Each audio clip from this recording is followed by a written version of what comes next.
Me hapjen e negociatave për grup kapitullin e 2 të akisë së BE-s, Shqipëria hedh një hap më afër drejt anëtarësimit në Bashkimin Evropian. Grup kapitulli i tregut të brendshëm me qenë në 3 numrin e grup kapitujve të hapur deri më tani për vendin tonë, ndërsa mbeten edhe 3 grup kapituj të tjerë ku duhen hapur negociatat për afrimin e legjislacionit. Grup kapitulli i dytë përmban gjithsej 9 kapituj, ndërsa harmonizimi i legjislacionit do të bëjë të mundur që në fusha të tilla si mbrojtja e konsumatorit dhe shëndeti publik, Shqipëria të afrohet më tepër me standardet evropiane.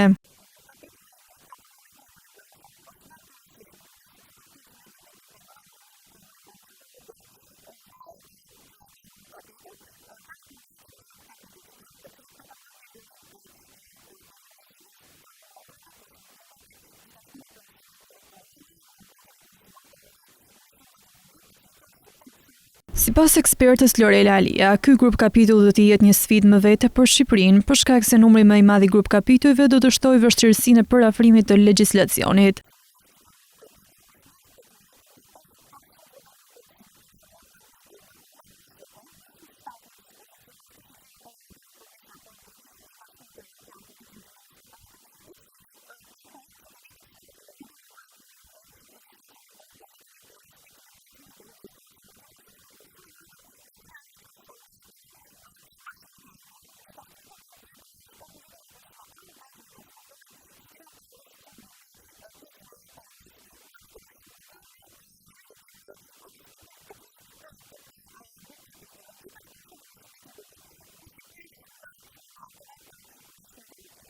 Në tetor të vitit të kaluar, u mbajt konferenca e dytë ndërqeveritare për hapjen e grup kapitullit të parë themelorët që lidhet më tepër me sundimin e ligjit dhe shtetin e së drejtës, ndërsa vetëm brenda 2 muajsh në dhjetor 2024 do të hapeshin negociatat për grup kapitullin 6 lidhur me marrëdhëniet me jashtë.